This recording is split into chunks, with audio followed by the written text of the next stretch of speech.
નમસ્કાર, CB24 news સાથે હું રેશમા આપનું સ્વાગત કરું છું. શું તમે જાણો છો કે તમે જે શહેરમાં રહો છો તે શાંતિથી જીવાલાયક રહ્યું છે કે નહીં? સવારે નોકરી જતી વખતે કે સાંજે ઘરે પાછા ફરતી વખતે થતો હોર્ન અને વાહનોનો અવાજ માત્ર તમારા કાન જ નહીં પણ તમારા હૃદય અને મગજને પણ બીમાર કરી રહ્યો છે. મેગા સિટી અમદાવાદ માત્ર ટ્રાફિકથી જ નહીં પણ અસહ્ય ઘોંઘાટથી પણ પરેશાન થઈ રહ્યું છે.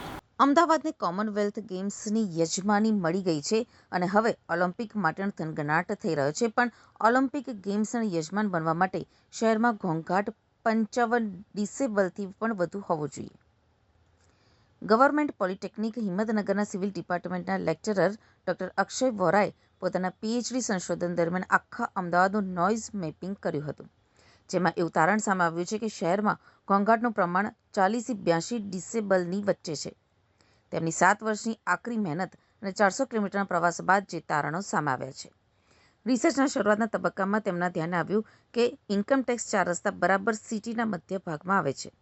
એટલે તે ત્યાં પહોંચ્યા અને ત્યાંથી અમદાવાદની બોર્ડર ઉપર પહોંચે તેવા 8 દિશામાં કુલ 29 રૂટની પસંદગી કરી. જ્યારે એક રૂટની રેન્ડમ પસંદગી કરી એમ કુલ મળીને 30 રૂટ નક્કી કર્યા હતા. તેમણે જોયું કે અમદાવાદમાં સવારના 9 વાગ્યાથી રાતના 8 વાગ્યા સુધી સૌથી વધારે ટ્રાફિક હોય છે, એટલે એ સમય દરમિયાનના નોઇઝ માપવાનું શરૂ કર્યું. ડૉક્ટર અક્ષય વોરાએ કહ્યું, મારે કોઈ રૂટ ઉપર જવાનું હોય તો પણ સૌથી પહેલાં તો ઇન્કમટેક્સ 4 રસ્તા જ પહોંચતો, ત્યાં જઈને પછી મોબાઈલ નેવિગેશન સિસ્ટમનો ઉપયોગ કરીને રૂટ ઉપર આગળ વધતો. રૂટમાં જ્યાં 4 રસ્તા આવતા હતા ત્યાં અને 2-4 રસ્તાની વચ્ચે અંદાજે અડધાથી પોણા કિલોમીટરના ડિસ્ટન્સ ઉપર રીડિંગ લેતો હતો. એવી જ રીતે અમે અમદાવાદના 633 લોકેશનના નોઇઝના રીડિંગ લીધા હતા. એ કરવા માટે મારે લગભગ 400 કિલોમીટર જેટલું ટ્રાવેલિંગ પણ કરવું પડ્યું હતું.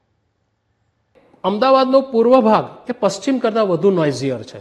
પૂર્વ અમદાવાદમાં બિઝનેસ એસ્ટાબ્લિશમેન્ટ વધારે છે કે જેના કારણે 2 wheelers, 4 wheelers, heavy weight vehicles, medium weight vehicles આ બધાનું મુવમેન્ટ વધારે છે.